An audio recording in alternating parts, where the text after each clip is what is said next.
नमस्कार। मैं डॉक्टर दिनेश चारण बीए द्वितीय वर्ष के हिंदी साहित्य के प्रथम प्रश्न पत्र में आप सभी का स्वागत करता हूं।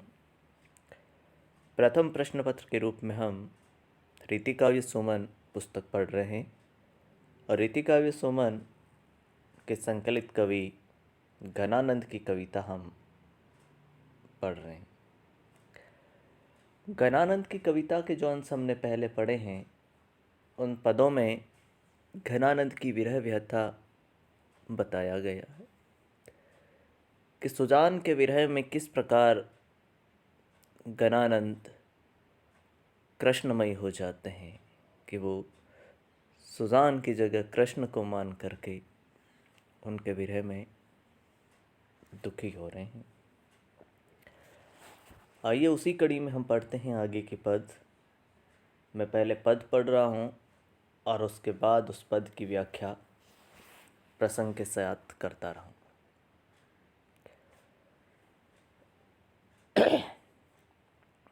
पद हैं कि जेतो घट सोधो पे न पाऊँ कहाँ आही सोधो, कोधो जीव जार अटपटी गति दाह की, धूम को न धरे घात सिरों पर ज्यों ज्यों झरे, ढरे नैन नीर बीर हरे मति आह की, जतन बुझोहे सब चाकी झर आगे अब, कब हुन दबे भरी भबक उमाह की, जब ते निहारे घन आनंद सुजान प्यारे, तब ते अनोखी आगी लागी रही चाह की। प्रेम की निर्धूम विरहाग्नि में तन मन में जल रहा कवि अधीर है कि वह विरहाग्नि को बुझाने के जितने यत्न करता है, जितने जतन करता है, वह उतनी ही भड़क रही है। विरहाग्नि की इसी विचित्रता को कवि दर्शा रहा है और कवि कह रहा है कि जेतो घट, घट कहते हैं हृदय को, जेतो यानी जितना, सौंधो यानी संभालना, या कि जेतो घट सौंधो पे न पाऊँ कहाँ आही शोधो, कोधो जीव झार अटपटी गति दाह की। अपनी प्रिया सुजान के विरह में विरग्ध प्रेमी घनानंद अपनी वास्तविक स्थिति को दर्शाते हुए लिखते हैं कि सुजान, तुम्हारे विरह ने मेरे हृदय में विचित्र सी अग्नि लगा दी। इस विरहाग्नि में मेरे प्राणों के जलने की गति भी विचित्र है। मैं इस विरहाग्नि के जलने की जगह ढूंढता हूँ, फिर भी ये पता नहीं चल पाता कि यह अग्नि कहाँ है। विरहातिरेक से हृदय में लगी अग्नि के जलने की गति बड़ी ही विचित्र है। आग जैसे जैसे जलती है, शरीर उतना ही ठंडा होता जाता है। कोदो जीव झार अटपटी गति दाह की, धूम को न धरे गात सिरों पर ज्यों ज्यों झरे, ढरे नैन नीर बीर हरे मति आह की। वो कहता है कि ज्यों ज्यों जलते, ज्यों ज्यों शरीर ठंडा होता जाता है और इस अग्नि से शरीर के जलने पर भी धुआं तक नहीं उठता है, जैसा कि अग्नि के जलने पर धुआं उठा करता है। विरह में नैन नीर बहाते रहते हैं, फिर भी विचित्रता यह है कि आह की बुद्धि का वे अश्रु हरण कर लेते हैं। मतलब आह के जो आंसू बुद्धि आह आह निकल तक नहीं पाती हैं उस विरह में। मति मति कहते हैं बुद्धि को। जतन बुझो है सब झाकी झर आगे अब, कब हो न दबे भरी भभक उमाह की।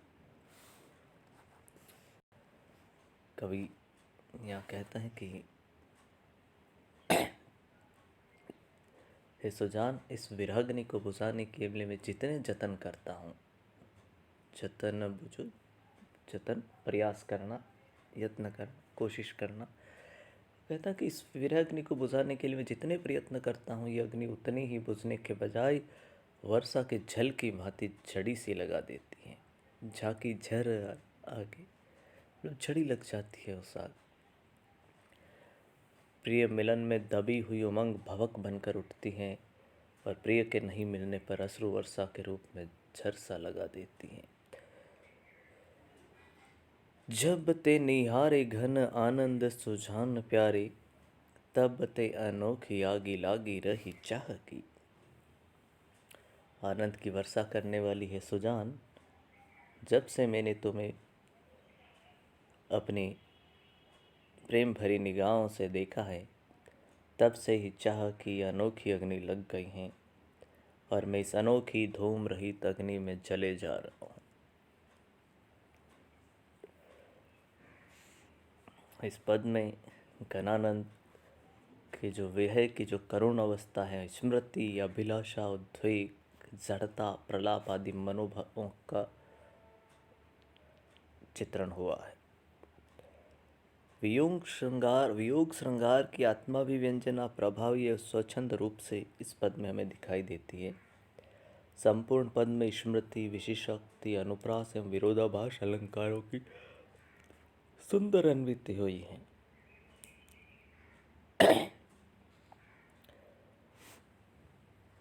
ब्रज भाषा के लोक शब्द कवि ने वहाँ काम में लिए हैं, जिससे भाषा और भी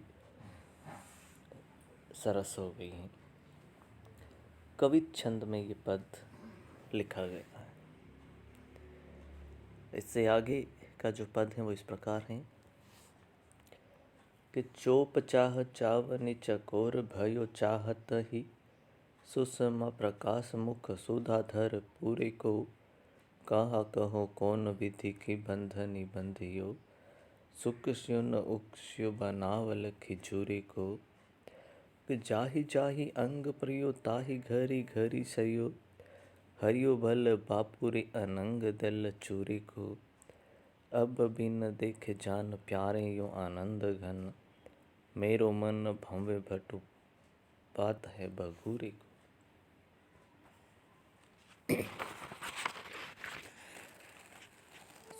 इस पद में हम देखते हैं सुजान के मुख चंद्र, बालों की वेणी, असीम प्रेम और अंग अंग की कांति में बंधा घनानंद का मन बदन मुक्त होना चाहता है, किंतु चाहत की शक्ति ने कवि के प्राण बल का हरण कर लिया।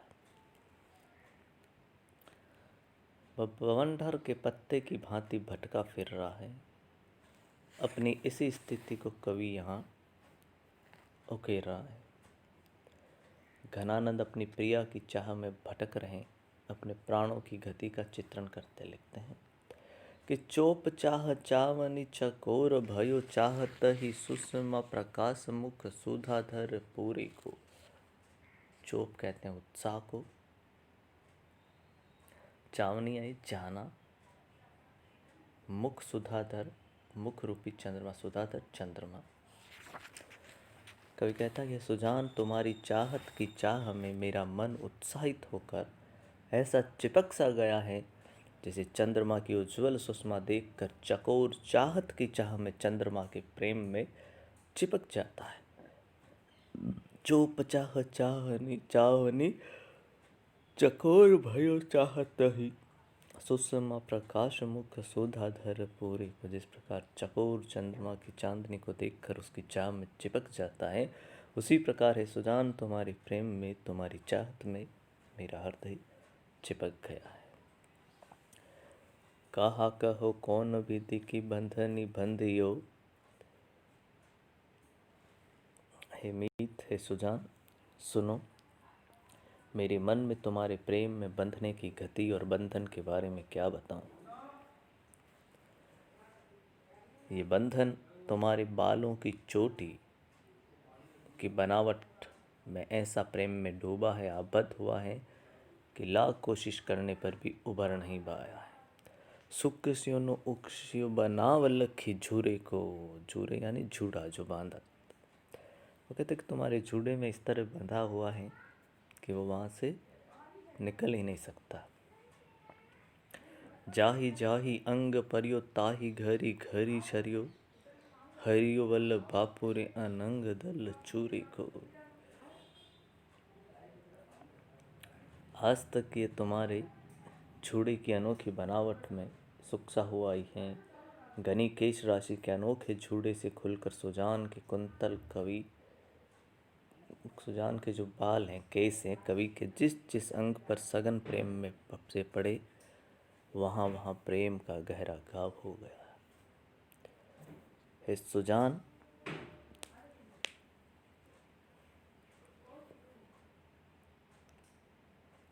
हरियो बल बापुरे अनंग दल चुरे। अनंग कहते हैं कामदेव को। हमने पहले भी ये शब्द आया कुछ पदों में। कामदेव का जो दल है, हे सुजान, तुम्हारे बालों के प्रेम बल ने तो बेचारे कामदेव के दल के अभिमान को भी चूर चूर कर दिया। अर्थात कामदेव का प्रभाव भी तुम्हारी केश राशि से बनी प्रेमी पीड़ा के घाव को मिटा नहीं पाया है और काम वासना जगा नहीं पाया है। अब बिन देखे जान प्यारे यो आनंद घन, मेरो मन भावे भटू पात है बगूरी को। आनंद की घनी वर्षा करने वाले हे सुजान, अब मेरा मन विरह के चलते मेरे बस में नहीं रहा। वह तुम्हें पाने के लिए यहाँ वहाँ इधर उधर जहाँ तहाँ भटक रहा है और उसकी स्थिति बवंडर में पड़े हुए सूखे पत्ते सी हो गई है। जिस प्रकार बवंडर चाहकर भी बवंडर में पड़ा पत्ता जमीन पर नहीं आ सकता, उसी प्रकार मेरा मन चाहकर भी तुम्हें नहीं प्राप्त कर सकता। बात है बगूरे की। बगूरे कहते हैं बवंडर को। पात पत्ते कहता है कि जिस प्रकार बवंडर में फंसा हुआ पत्ता जमीन पर नहीं आ सकता, उसी प्रकार मैं भी तुम्हारी उस प्रेम में फंसा हुआ हूँ और अटका हुआ हूँ तुम्हारी प्रेम में। इस पद चकोर चंद्रमा के अटूट प्रेम की घनानंद सुजान के रूप में प्रतीकात्मक अभिव्यक्ति पार्श्विक होकर भी प्रेम की गहनता को दर्शाती है। विरह में प्रेम की पवित्रता और उदात्तता कवि को उच्च बनाती हैं। अनुप्रास अलंकार यहाँ आया है और जाहि जाहि अंग परियो ताहि घरी घरी सरियो, हरियो बल बापुरे अनंग दल चूरे को। इसमें हम देखते हैं प्रतीप अलंकार है। चकोर और चंद्रमा नामक परंपरागत प्रतीकों को कवि ने काम में लिया है और इस पद्यांश की भाषा माधुर्य गुण के साथ साहित्यिक ब्रज है। मनहरण कवित छंद में ये पद रचा गया है। इन दोनों पदों में अगर कहीं कुछ समझ में नहीं आया तो आप पुनः मुझसे पूछ सकते हैं। धन्यवाद।